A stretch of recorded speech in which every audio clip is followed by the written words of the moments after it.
Oh, yeah. Five-star. LSU. I said, they ain't ready for the LSU. No, they ain't ready for the LSU, huh? They ain't ready for the LSU. No, they ain't ready for the LSU. We the best in the league if you looking for talent. LSU going hard, but we beat Alabama, then we going out to Florida. Drown the Gators, everybody getting bucked when we step in the stadium. This the LSU anthem, you know it's a hit. You don't know another rapper two-step like this. See me screaming out the window, yelling purple and gold. I'm an LSU fan, girl, you know how we roll now. Back and back it on up. Hey, back and back it on up. Hey, back and back it on up. Hey, back and back it on up. Hey, way down in the back. TA, we are live here again on a Tuesday night with Tigers Avenue. And boy, do we have a jam-packed show for y'all tonight. Just me for tonight. We do have a guest that will be joining us, Blake Ruffino over at AYS. Super excited and pumped to be able to have him join us a little bit later in the show. But as Reagan told y'all on our last podcast, he currently is in Turkey. So I would say right now he's pretty much enjoying himself. I'm not sure that he would choose to be here right now over being in Turkey, getting that opportunity to go there and enjoy all the sights and scenes.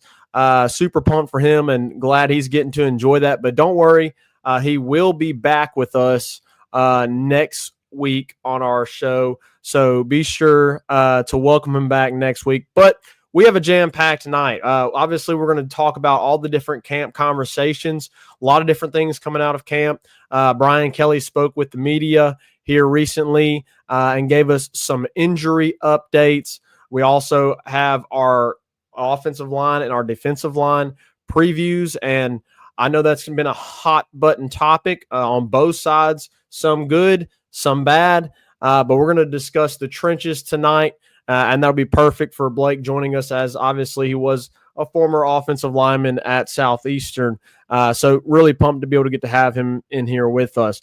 And then we'll kind of wrap it up with discussing kind of some position battles along those lines. Obviously, there's a lot right now that's going on the offensive line. There's a lot being discussed. There's a lot of guys that are rotating. There's a lot of competition. We've heard Brian Kelly multiple times mention that they're going to continue to push competition. There's been a lot of talk about whether or not should Brian Kelly name a starter or should he not? Should he just let the competition ride? And when you look at both sides of the football, offensive line and defensive line, I think on one side of the ball, right, the defense, you could obviously say that the competition there is a lot different than the competition that's going on right now on the offensive side of the ball. So we're going to discuss that tonight. But a couple of things before we get into our offensive and defensive line previews. Brian Kelly updated us today on a few of the injuries that had occurred, and people obviously were questioned. Michael Van Buren, Whit Weeks, and then obviously Garrett Nussmeier. And we got some clarification today from Brian Kelly for Garrett Nussmeier. Obviously, he wasn't practicing the last time out. For the most part, this is just a load management thing, is what Brian Kelly said. They have a certain amount of throws that they are going to allow him to rep. And then once he gets to that amount of throws, he's going to have a rest day. And I know some people may argue that. Some people may think, why would you want your starting quarterback to not get all of the practice possible? And I kind of understand the mentality behind that. But you also just absolutely cannot risk anything with Garrett Nussmeier. Obviously, he is going to be the engine that drives this train this season. So I'm totally and perfectly fine with resting Garrett a whole day. Like, that's totally and perfectly fine. He'll be practicing again.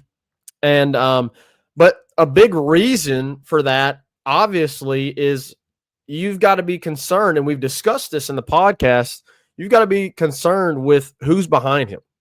And Blake mentioned this on his show earlier today, but the last two seasons, you've seen the starting quarterback when it was Jaden and when it was Garrett, right? Jaden against Alabama and Georgia, and then Garrett Nussmeier obviously got injured in the Oklahoma game, and Swan had to come in and do a few drives there for him as well. So the last 2 seasons, you've seen games where your starting quarterback had to exit the game.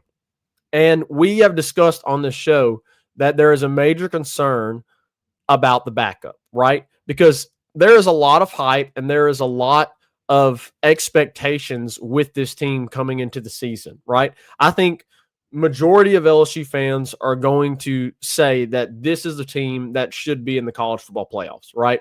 If you're a realistic fan, so, there's obviously some negative Nancy's out there that just feel like LSU is, they're going to be terrible and, they hate Brian Kelly and they're just going to be negative Nancy's the whole time. And that's okay. But when you actually look at this team, this is a team that should compete for a playoff berth, right? And if you lose Garrett Nussmeier, it all but derails those expectations, right? So the load management thing with Garrett Nussmeier, I think, is a great idea. I think it's fun. I'm not against it whatsoever. But here's the other thing. You've got Michael Van Buren behind him, and he was dealing with a finger jam. Obviously, a lot was discussed about his 2 fingers being taped up. And that's another concern. Not the injury, right? It's not a major injury, just a jammed finger. But you got to have somebody behind Garrett Nussmeier that is competent enough to just be a field, a field general, like a game manager. You've got to have somebody that, worst case scenario, if Garrett goes down, right, whether it's a season-ending injury or whether it's something as simple as has to come out for a play, has to come out for a drive, has to come out for a quarter, whatever it may be, as we have seen in the past, these past 2 seasons. You've got to have a guy that can come in and just at least keep the train on the tracks. LSU has plenty of weapons to distribute the ball to. You got to have a guy that can come in and be a distributor. And so Michael Van Buren, thank goodness, it's nothing serious, right? Not a broken finger or anything like that, just a jammed finger. But you got to keep both of those guys healthy, right? Garrett Nussmeier for obvious reasons. Michael Van Buren also because if he goes down, if Garrett Nussmeier goes down in any capacity, he's got to be the next one up, right? And I think he is, right? We've discussed the battle between for that second position, and I think obviously everybody's going to say that Michael Van Buren is the backup quarterback, but him and Colin Hurley have been kind of taking turns with reps, right? And maybe Colin Hurley pushes him. If that's the case, if Colin Hurley is pushing Michael Van Buren for that backup position, then I'm elated, right? But with the experience that Michael Van Buren has, Colin doesn't, right? We obviously know that. Colin Hurley doesn't have the experience. Michael Van Buren does. You want to keep Garrett Nussmeier and Michael Van Buren healthy. So having both those guys out was perfectly fine. And then Whit Weeks, another thing for Whit Weeks, he's had an off day, right? They are going to do the same with him. It's going to be another load management thing with him, right? There's no reason whatsoever to over practice Whit Weeks, especially coming off the injury that he did. You want him 100%, a full go for whenever LSU plays Clemson here in what is quite literally almost 10 days away. Can y'all believe that we are actually almost 10 days away from seeing the Tigers face off on Saturday night, August the 30th? I'm super pumped. I'm ready. I'm ready to get to this Saturday because then we can be able to say it's a week away. But, man, it's quickly approaching. My, oh, my, how the time flies. It seems like yesterday we were getting ready for baseball and the season ahead. And obviously LSU baseball went and did their thing, captured a national championship. And then after that glorious celebration. All eyes are ahead to LSU football and this huge matchup versus Clemson. But Whit Weeks, you know what he is. You know what he can do. I don't have any issue either with him taking a day off because, again, you want all of your guys at 100%. You want Garrett Nussmeier at 100%. You want Whit Weeks at 100%. And you want Michael Van Buren at 100% just in case something happens that he can come in. But obviously the big question was also Harold Perkins. Obviously, there was quite a scare a little bit with Harold Perkins missing a whole practice with him being the no-show. But thank goodness for Brian Kelly. He was able to clear some things up for us and let us know that it was just a personal day, that he had some things to take care of and was just gone for personal matters. So really no concerns coming out of that press release with Brian Kelly. Nothing to be concerned about. And what's really impressive so far throughout these past few weeks of fall camp is how healthy this team has stayed, right? There's been some small stuff here and there, right? Aaron Anderson's been dealing with a little bit of an injury. Jakeem Jackson's been dealing with a little bit of injury. Obviously, there was the big, stir of the rumors and everything going on with Garrett, and small thing that he's dealing with, and others. But kudos to this staff for how they have set up fall camp in order to keep their guys fresh, to not overwork their guys, and to prevent from any, small injuries or tears or anything like that from happening. I think they've done an absolutely phenomenal job. I think LSU is in a great spot right now with where they're at as far as injuries go. Now, knock on wood, right? Knock on wood, because I'm saying that right now, and then all of a sudden we'll hear something after the scrimmage Saturday, and somebody will be injured. We hope and pray that that's not the case, right? So knock on wood that this team doesn't suffer any injuries, right? As I have so far, they haven't dealt with any major injuries, and so hopefully that continues to be the case, right? As we're so close to them kicking off against Clemson. But I'm super excited. I know that all of y'all are super pumped as well. And man, there's a lot of things that we were going to have to talk about, because there is a lot of excitement. And I'm not disagreeing with any of y'all. I'm not trying to be a negative Nancy. But there's also a lot of question marks. There's just so many question marks with this team. I understand that we're super excited about all these transfers that have come in, right? You signed the number one transfer portal class this past year, and that's awesome, right? That's what LSU had to do to be able to have a team that could compete for a playoff berth.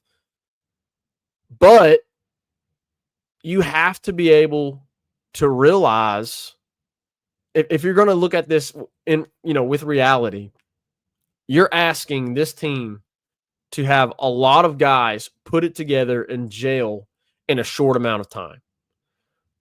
It's not like they've been playing together for the past year, 2 years, 3 years, right? You have veteran leadership, and you have guys that have a ton of experience coming from other teams, but they haven't all played together. And so there's going to have to be a lot of gelling. And I'm not saying that there isn't right now, because I think there is some of that. But I think there is also still some areas of concern where you're going to have to hope that it all gets put together, right? It's a lot to ask of this team to week 1 against Clemson go in and win that game. It's a lot to ask. And you can argue or debate how good Clemson is, and I would do that myself. Like, do I think Clemson as good as everybody is hyping them up to be? No. That's just my honest opinion. I don't think Clemson is as good as everybody is.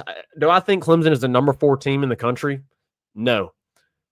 But having to go on the road week one, obviously we all know about LSU struggles in week one, and asking this team, which is made up of a lot of new players, to go in and win that game, it's a tough ask. It really is. But good news from camp front. No injuries to be really worried about, too concerned about, and excited for Blake to be joining us. Blake is in the show. Let me go ahead and get him here. Blake, what's up, man? Good evening, good sir. How are you? I'm doing good, man. It's been a while. Yeah, you got married, had a baby, or having a baby. You just left AYS high and dry because you were like, Mr. Blake, I got to leave. I mean, I kind of had to, man. It's intern at AYS or go have a wife. You know what I mean? You know what I think you should have stayed. I mean, but congratulations are in order. Congratulations to you and your wife on expecting a baby. Thank you, man. I appreciate it. It's good to see you. I gotta say, I think I texted you before while you were in your show. I love the hat, man. You gotta tell me where I can get one. Yeah, fans sent it. I have no idea. Okay. Yeah, okay. fans sent it. It looks good. He mailed it to me. I have no idea how he got my address, which is really freaky. And just one day I opened it, and then there it was, and I'm like, oh, good Lord. But I like the hat, so. I'm a hat guy. I know you're a hat guy. I'm a hat guy. Like almost every Tuesday and Thursday, I'm wearing a hat, pretty much. And, now that I've got baby girl on the way and stepdad to two other beautiful girls, I've got to go on Barstool Sports. I told my wife, look, you need to go on Barstool and get me the girl dad hats. I don't know if you've seen them, Blake, but they're legit. They're pretty legit. Yeah. See, here's the thing. I have a boy and a girl. So what am I supposed to do? Buy dad hats? People will be looking at you weird. They have some of them that are just dad, and they have some that are like dad life, So, I feel like you can't. I feel like you can't buy that gift for yourself. No. You got to have, like your kids got to get it for you, or your wife on Father's Day, something like that. But either way, Blake, man, it's awesome to have you in here. Man, you're looking great too, man. You're looking great, and obviously, I think. There's a lot of questions regarding the offensive and defensive lines. I know you just talked about this with Carter, but we'll dive into it here in just a little bit because I think obviously that's the hot button topic, right? But I just want to get your take because you've been out to fall camp, right? And obviously we've got a big scrimmage coming up on Saturday. What's been some of your biggest takeaways so far from fall camp? Yeah, I think the defensive line in the interior. Mainly Bernard Gooden and some of the disruptiveness that he's had. Sorry, I'm battling. Kids go back to school, you get sinuses, and all good.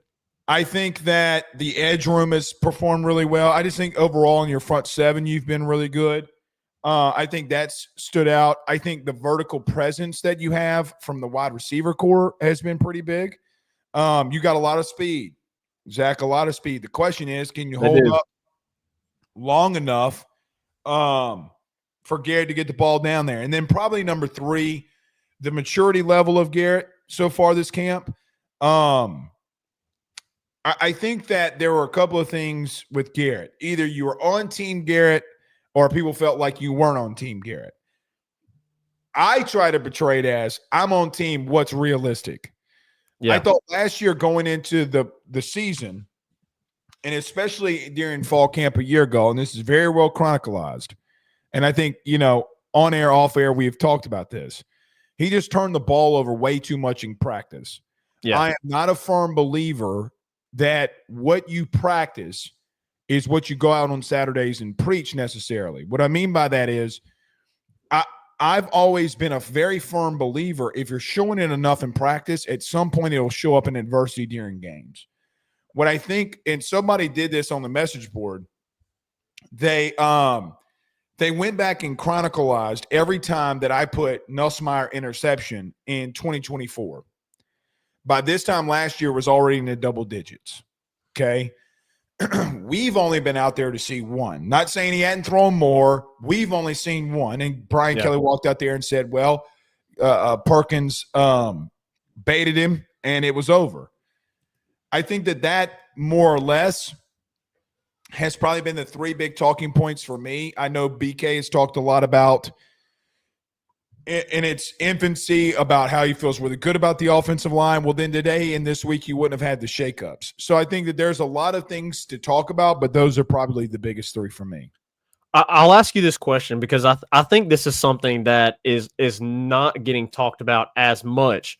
But I wanted to ask you this because I heard you say something about it in your show. Just a minute ago, not long ago. The last 2 years, and I mentioned this earlier, the last 2 years, LSU has had a game where their starting quarterback had to be taken out, right? Yeah. How big of a deal? All years under Brian Kelly. I mean, Exactly. AJ Olsey was knocked out Jaden Daniels, if you remember, in the New Mexico game. Yes. Yep. So with that in mind, I think something that's not getting talked about as much is the importance of getting Michael Van Buren up to speed, right? And I mean, obviously, just had a jammed finger, right, that we heard about, but the importance of keeping both, obviously Garrett, but Michael Van Buren healthy as well, because there may come a situation where Michael Van Buren has to come in, whether it's a snap, whether it's a drive, whether it's a quarter, or God forbid, games season ending, obviously that's worst case scenario. But I feel like, Blake, and tell me if I'm wrong, I feel like this team, talent-wise, right, with all the weapons that they have on offense, needs to have a very competent backup that can, at the very least, be a game manager and distribute the ball if worst case scenario, Garrett Nussmeier, goes down for whatever reason. So how big of an importance do you think it is?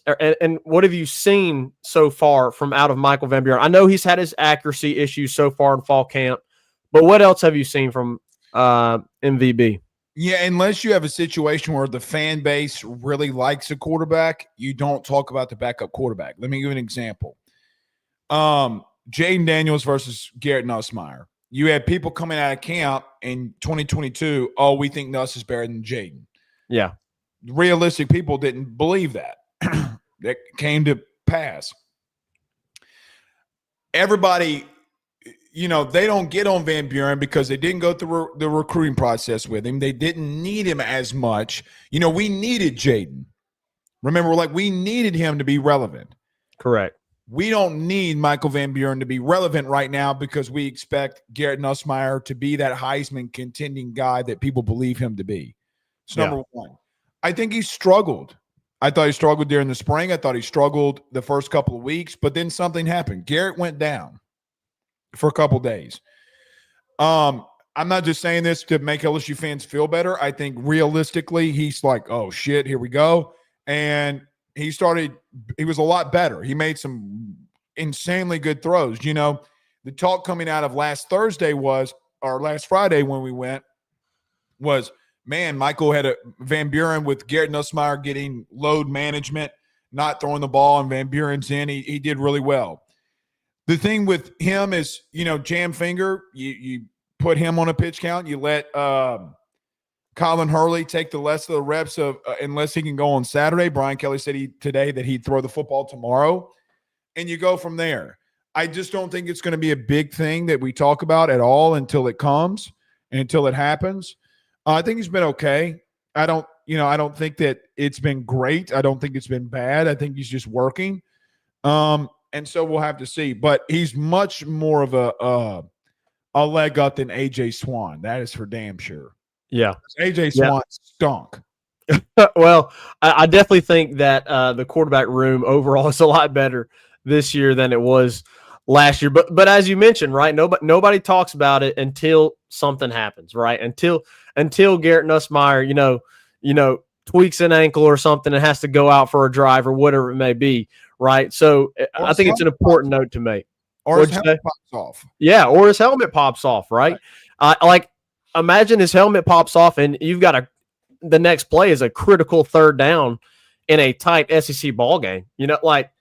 That that stuff matters, man. So I was interested to get your take there on Michael Van Buren. But obviously, we're here tonight to talk about the trenches, right? And obviously, you played at Southeastern, so you know a lot about the two sides of the football. Offensive line, you played offensive line at Southeastern.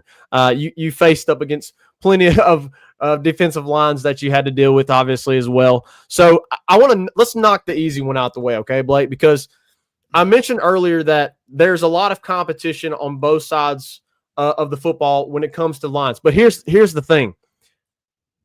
The competition at the defensive line is a lot different conversation than it is with the offensive line, right? When you talk about the competition on the defensive side of the ball, it's a good conversation, right? You enjoy talking about it. But when you go to the offensive side of the ball, there's some nervousness and some concern, right? And I've said this, and I don't want to sound like a negative Nancy, and I've heard you say this as well, so I know you can back me up on this. My biggest concern, and it should be everybody's biggest concern right now, is obviously the offensive line heading into the season, right? And, there's been some people that have come out here and said, well, I think they'll be better at running the football this year. Are we? I don't know, Blake. Are these So, like local media guys or the more national media guys? I mean, just fans, some media guys, not anybody in particular, but I've just heard that. So anyways, that's a big question. But let's look at the defensive side of the ball, right? That's the good conversation we can have. Mm-hmm. There's so much depth, Blake. I mean, when you look at defensive tackle, you're 4 deep. When you look at the edges, you're 4 deep, and you're really good in that 4 deep, right?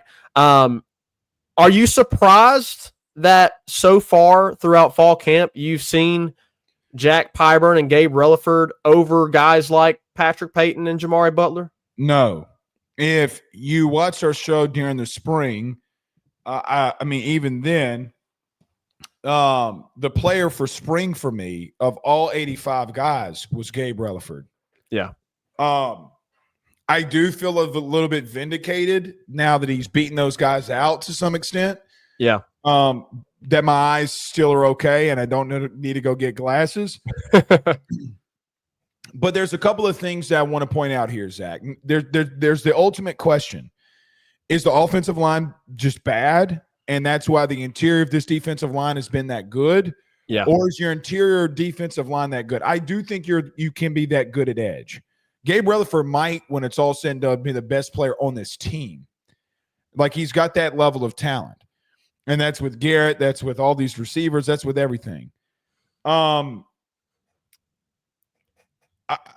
think it's a little premature to talk about the interior defensive line having a lot of good depth, because the biggest struggles right now, or one of the biggest struggles, is the interior of the offensive line. Yeah. So then, you can't. Your biggest weakness out of camp can't be the biggest strength for you defensively.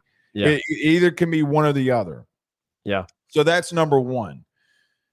The second part of that is, what is Bernard Gooden? Because that's what I was going to ask, because there's been so much hype surrounding him, but as you just said, he's going up against your weakest spot on the team so far. Well, you're replacing that weakest spot, which it's not just been DJ Chester, by the way. I think that because of position changes, there's been an assumption that he's only done it to one of the guys or a couple of guys in the interior. Bullshizite. I mean, it's been against both of them. I asked Blake Baker in the press conference last week. Basically, what I was doing was calling out the elephant in the room. The elephant in the room, if you go back and listen to the interview, was this. Coach, tell me about Bernard Gooden, because he's kicking everybody's tail. That's literally the question. Nobody was going to ask it. Nobody. And if I ask, it's about, at least I try to make it very relevant. All right, what's the biggest talking point of camp? 88 is beating the dog manure out of everybody. Why? He's 260 pounds. Why? I've stood literally next to him. He's 6 foot, maybe 6'1", 260 pounds. Is he a tweener? He's not an edge. Is he a defensive tackle? So, Zach, when you're trying to layer this, I don't know what to make of any of it. Yeah. I think the fans' perspective is, what they hear is, okay, defensive line dominant. Oh, we're going to walk in here and just kill Clemson defensively. We're going to be that much better. Well, last year you had an offensive line that dominated this defensive line throughout camp, and you were 108th in rushing. Both units could just be bad, and you don't know. Yeah. So I don't want to say that we have the ultimate depth at defensive tackle. Does Kyle Williams get Don McKinley to where he needs to be? What do you do with Tank Guillory, Bernard Gooden, Sadir Mitchell, Ahmad Bro? I don't know. But you better be able to stop a quarterback that can run the football. That's what I know. Yeah. So for sure. And it helps. I know this is transitioning a little bit outside the defensive line, but it helps that you've got some safety play right now that is I would say I don't think it's that you could argue it or maybe it's just what we're seeing so far in camp. But I think it'll come to fruition throughout the season that it's going to be much, much better than what it was last year. And those guys being able to come down in the box and help right on run stop, I mean, it's going to be a lot better, I think. So, like, if you're worried a little bit about the defensive line, right, and there being holes opened for running lanes, at the very least, you can be a little bit more assured that safety play is going to be much better with the help, the help defense. It can't get much worse. No, it can't get much worse. It can't. Well, I mean, it can. I mean, it can get worse. I guess it could. But nobody foresees it being worse than what it was last year. I mean, but here's the thing. If they get 15 yards or they get 9 yards, it's a big difference. Yeah. But it ain't a massive difference. Yeah. So they might be able to tackle them and they might be able to get down the box. I think A.J. Halsey's done some really good things, and they're battling at free safety. I think Perkins, which is technically a safety, at that star role has been much better than Major Burns in that role, clearly. And so I think that you will be better there. The question comes, though, Zach, is can these guys cover too? And listen, I think that I equated it to this the other day. There's a lot of hope for LSU because of what you did in the portal. It's kind of like what they did with Ole Miss. Yep. You did it in baseball, okay, a season ago, and you won a national title, which is a completely different sport. Every Saturday not every Saturday, but majority of every Saturday that Jay Johnson ran out there, half of his lineup was transfer portal guys. Anthony Ianson, Luis Hernandez, Michael Braswell, Daniel Dan Dickinson, Stanfield, you name it. That's 5 guys. So you have 9. So you literally half of your roster comes from the portal. Yep. And what did you do in that beginning of the season? And even during the season, people questioned them. Yep. Like, I just don't think I don't think when it comes down to it, you can make a realistic nature of what you're going to be as a team. I don't think anybody truly knows. I think we have an idea, right? Like, hey, if this continues to go well at safety, if this continues to go well at defensive tackle, we will be better. But how much better can you be? Now, you face arguably the toughest schedule in the country. You're going up against 7 ranked opponents from the preseason poll. I mean, that's tough. Zach, you could go 4-3 in those games and be on the outside looking in, and you could play well in all of those games and still be 4-3. Yeah. So there just comes the situation where, are you going to be able to slow down Lenore Sellers? Are you going to able to be Cade Klubnik took a 50-yard draw on Texas, who much better than us defensively, and outran them.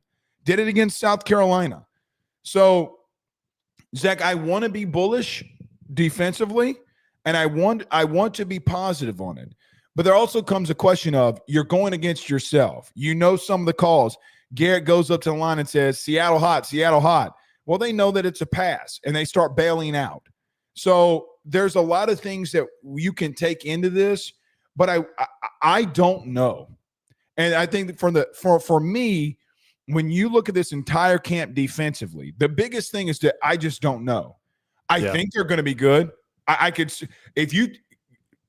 Zach, I go in a coma today. Knock on fake wood. I don't want to go in a coma. I like life too much.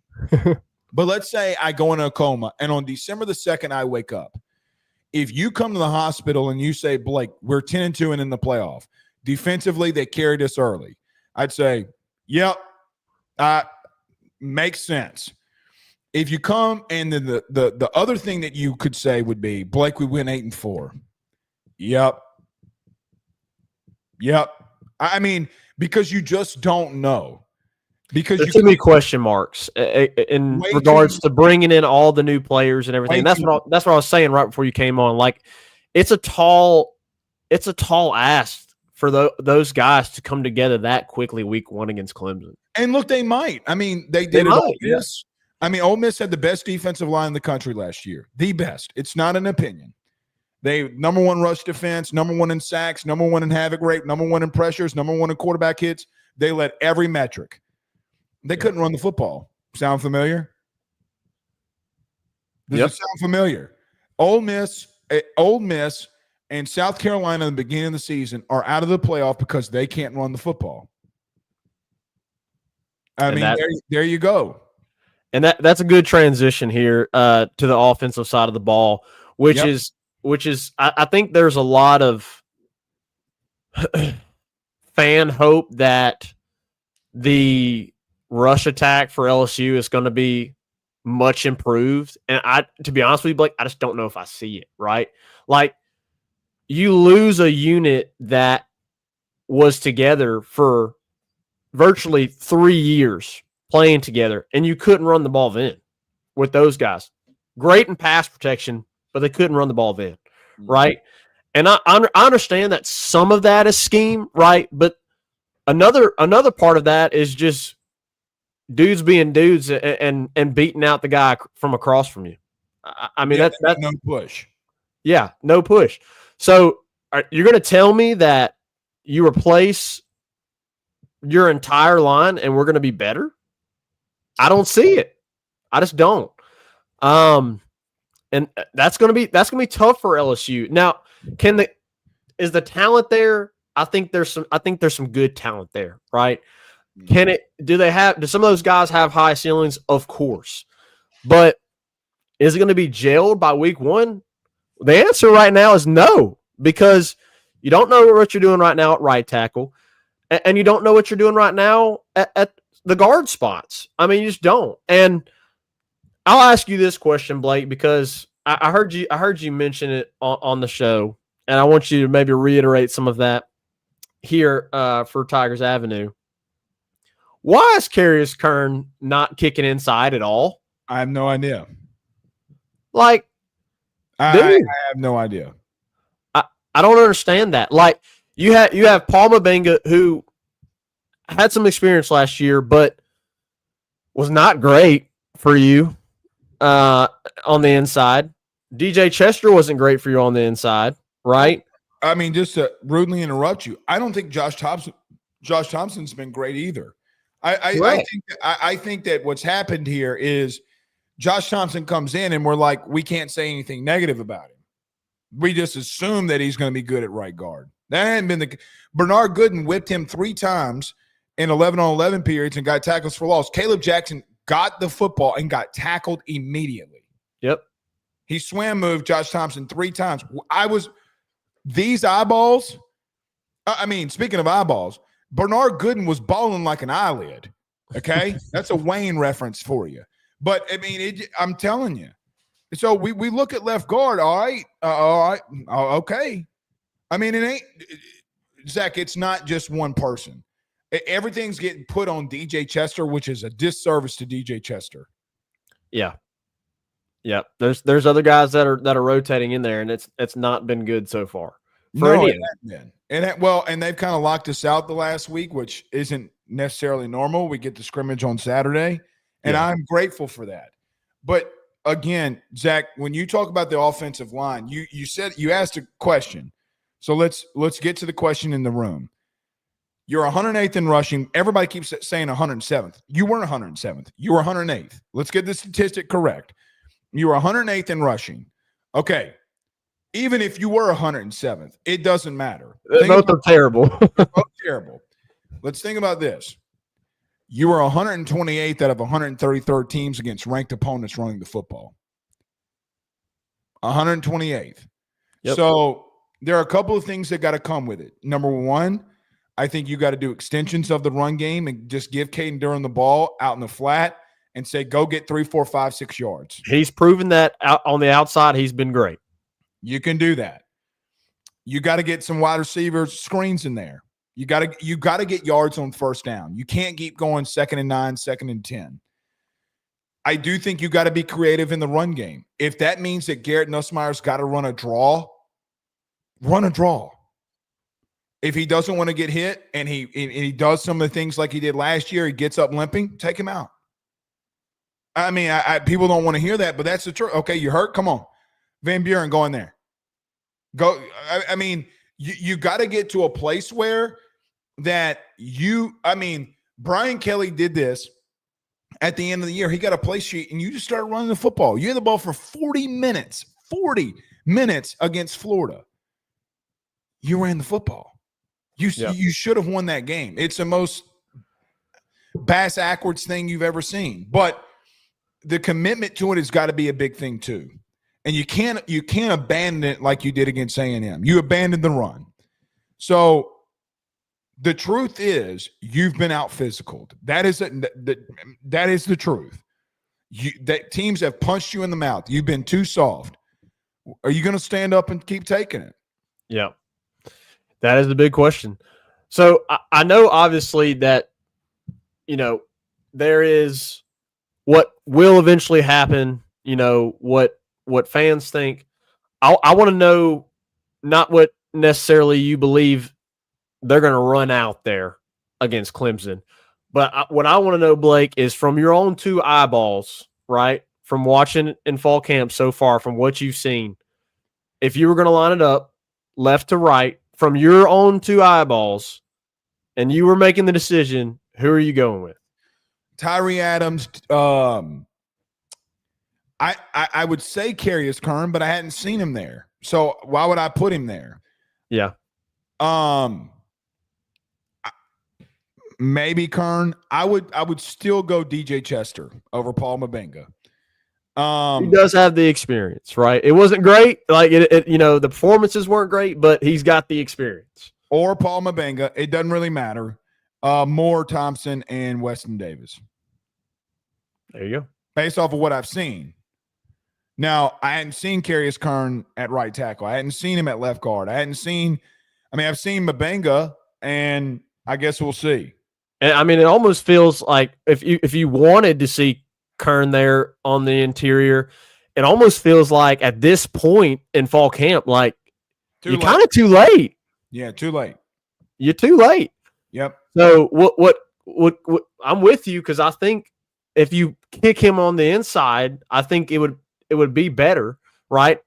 We haven't seen it, right? But just assumption wise, you can imagine it might be better, but still, you just want to see it. You just want to see it, yeah. It's bad. It's bad. If it's not been good, if the guys that you've had out there, the 3 guys that you've trotted out there have not been good, right? Then why not? Why not kick somebody inside and try? I mean, what's the worst that it could do? So that's the big question, Blake. And I think obviously that's going to be really the crux of LSU's how LSU seasons go. Is how well does this offensive line play?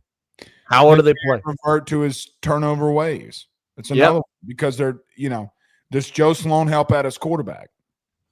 And another thing, Blake, that we're not even thinking of, or at least I haven't heard mentioned. Maybe somebody has mentioned it, but I haven't heard it. One of the reasons you were so good last year offensively, right, at times, whenever it was really excelling, was because you were phenomenal in pass pro. Mm-hmm. And again, you can't tell me that.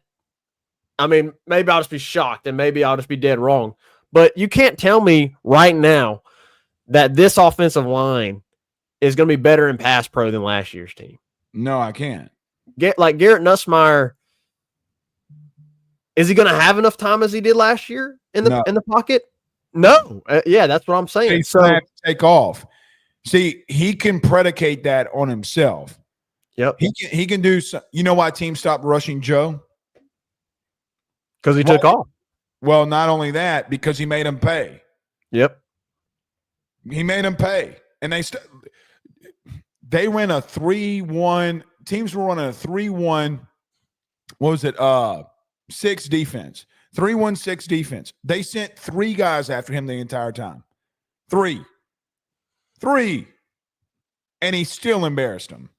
Yep. So you got to run the football and you got to check it down. Which, when you consider all those things, it makes it a nervous thought about this offense, right?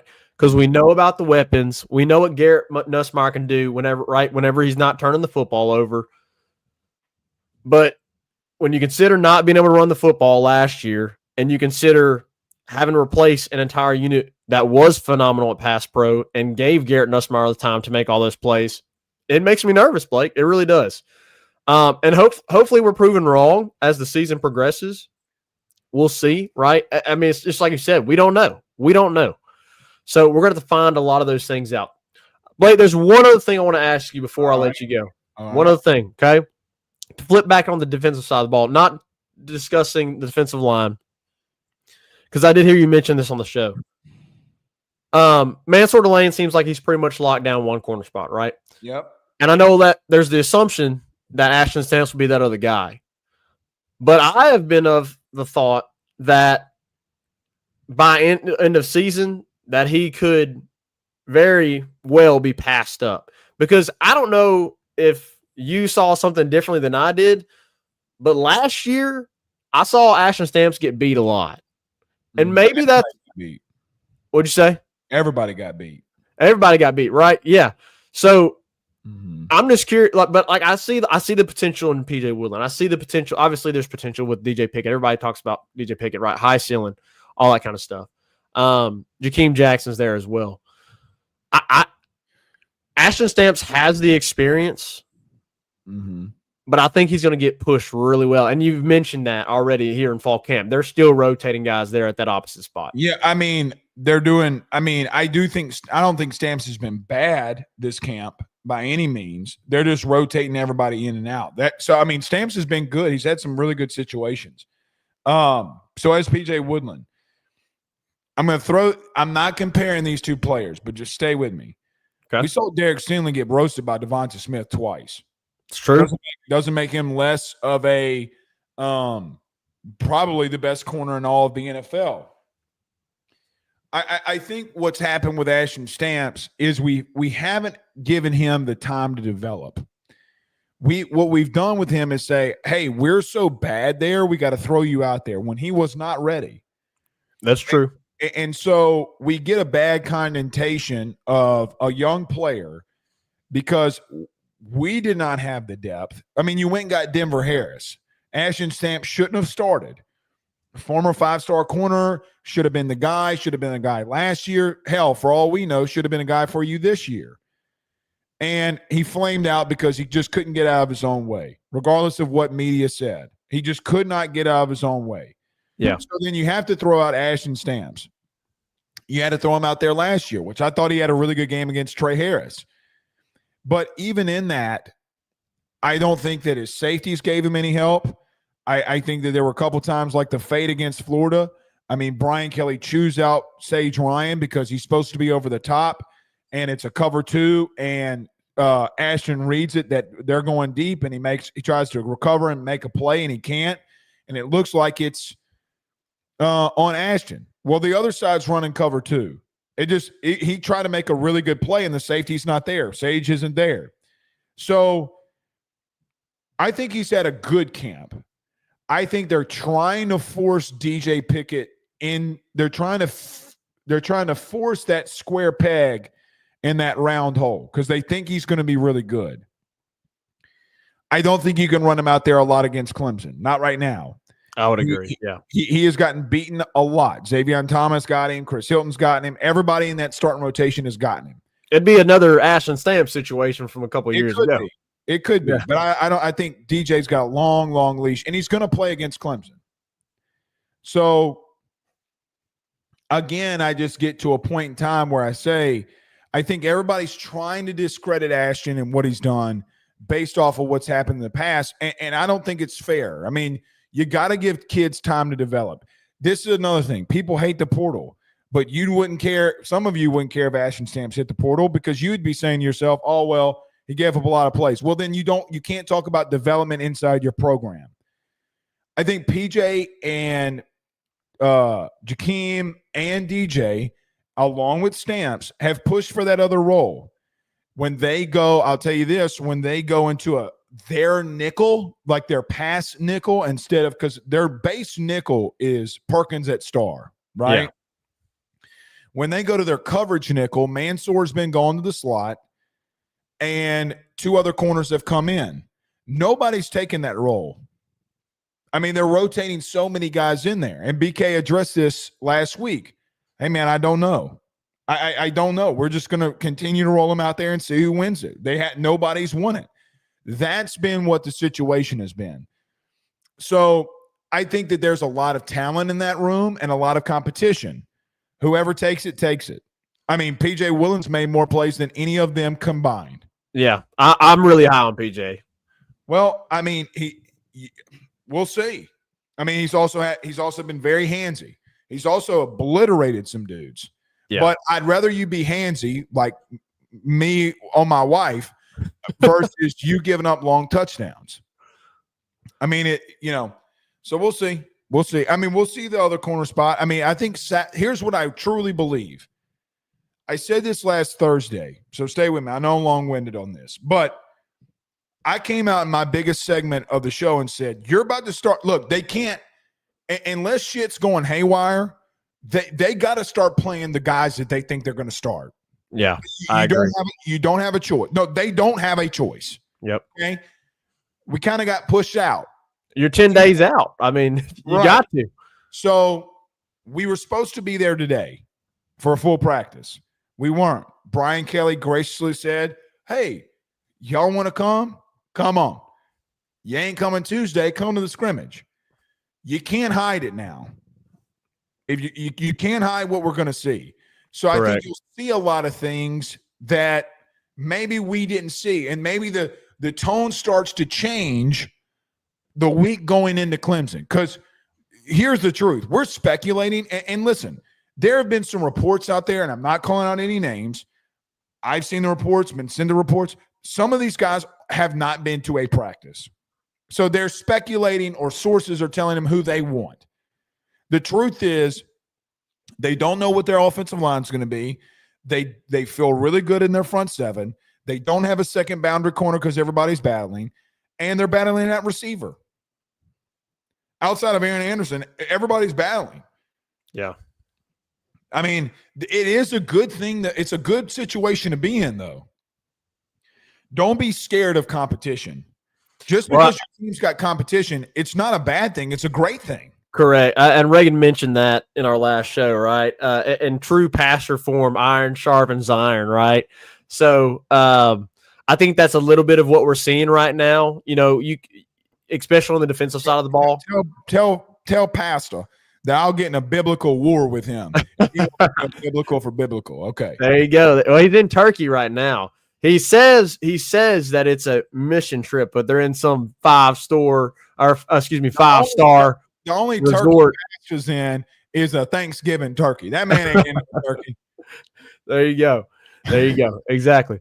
Well, Blake, we've enjoyed having you on, man. I appreciate you. It's been good to have you back on because it has been a while. It's been a while, right? You got married, had kids. I mean, LSU won a national championship in baseball, right? Yeah, we went. I went. You went. Yeah, okay. Yeah. I think. Okay, I do remember that now. You were at both games, right? Both games. Yeah, that's right. Awesome. I'm sure that was an awesome experience. Shots for everybody. You know. There you go. That's awesome, man. Funny. Well, hey, AYS is doing big things, man. And I saw, obviously, you got all the new sponsors and everything, man, on the up and up. Yeah, shout out to our good friends over at FanDuel. You can go over there. Go to FanDuel, plus 900 on Garrett Nussmeier. Bet responsibly. LSU plus 1,500 to win the national or win the SEC. Are you going to pick it? That's up to you. Blake, enjoy having you, man. Look forward to the next time. You have a good one. You too, buddy. See you. Well, as always, enjoy our time with Blake, man. I appreciate him so much just because as me and Reagan were starting out with Tigers Avenue, Really didn't know what the heck we were doing. Just knew we wanted to talk LSU sports, right, and have a podcast. And Blake did a tremendous job helping us get to where we are today. And so I just want to give a huge shout out to him. And definitely enjoyed my time getting to intern behind the scenes with the AYS production. And but bigger things ahead for both AYS and Tigers Avenue. Want to just mention a couple things before we wrap up. Obviously, we discussed the offensive and defensive lines, some position battles there. As mentioned, left guard's going to be the biggest thing, right? You've got Cohen Eccles. You've got Paul Mabinga. You've got DJ Chester. Who wins out? And no one knows really right now. No one really knows. You can make all the assumptions, all the guesses that you want to, but I honestly can't say that if you were to ask me right now to give a prediction, maybe I say DJ Chester just because of the experience. And I know everybody's looking for an answer right now as far as the offensive line goes. Who's going to play right tackle? Who's going to play left guard? I just don't know the answer to that right now. If you were to ask me about right tackle, I think I would be more confident in saying that Weston Davis is going to be there, like when they run it out against Clemson. But as mentioned, Carius Kern's battling there. So could Carius Kern beat him out? Carius Kern has a high ceiling. He's a high ceiling guy. But so is Weston Davis. So those guys are battling there. I think a message that I want to give to our viewers at Tigers Avenue is to understand the reality of this situation with this football team.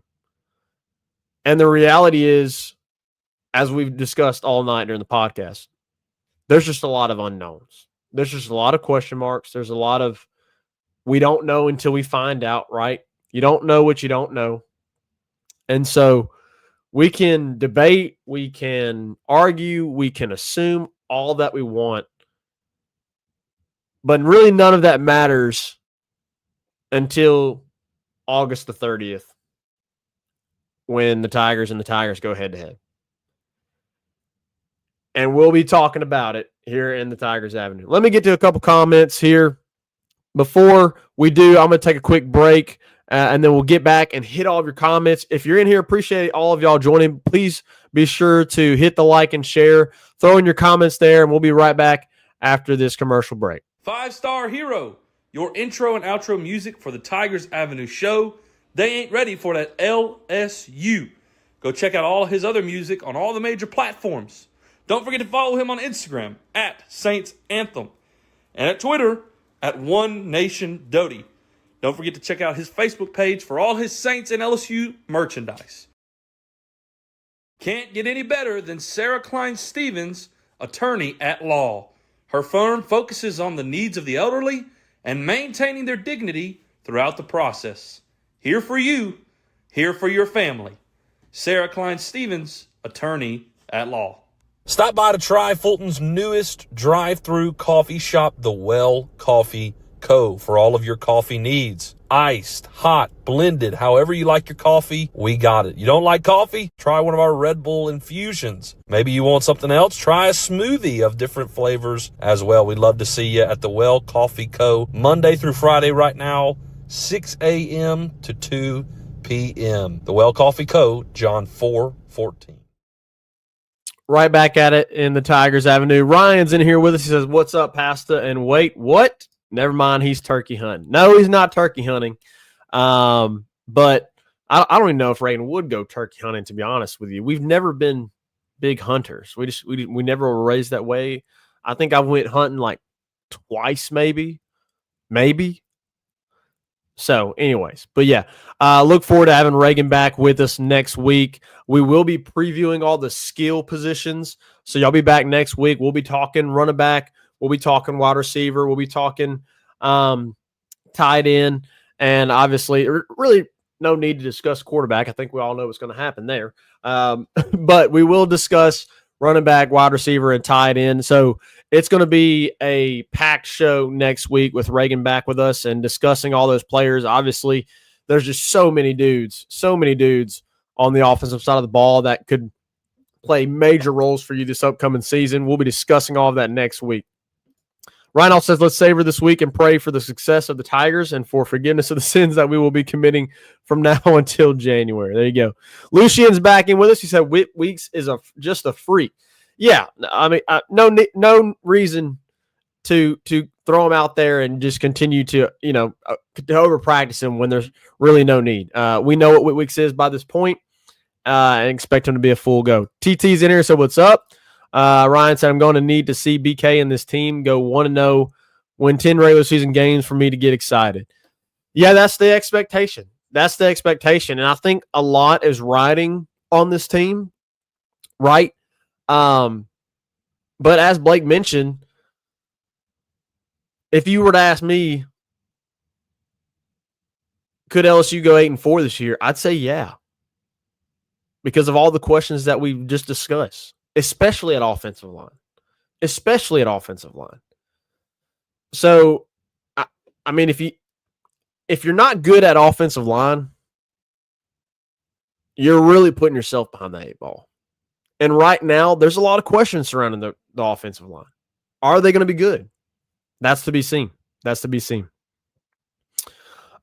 who else is in here. Jay Tiger says, hey, everyone late to the show. All good, man. Glad you're here.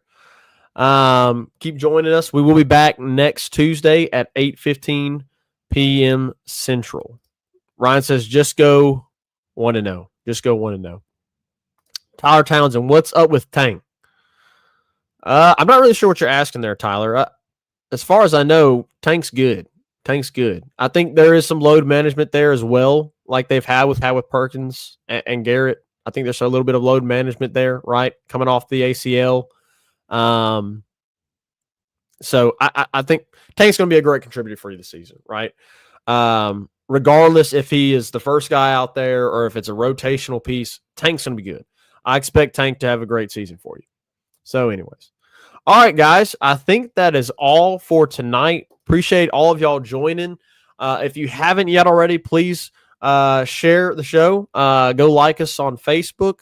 Follow us on Twitter, X, whatever you want to call it. And we would love to see y'all come back next week and go ahead and throw some comments in there and all that good stuff. And we're looking forward to it. So we will talk to y'all next time here in the Tigers Avenue. 5-star Hero, take us out. Peace.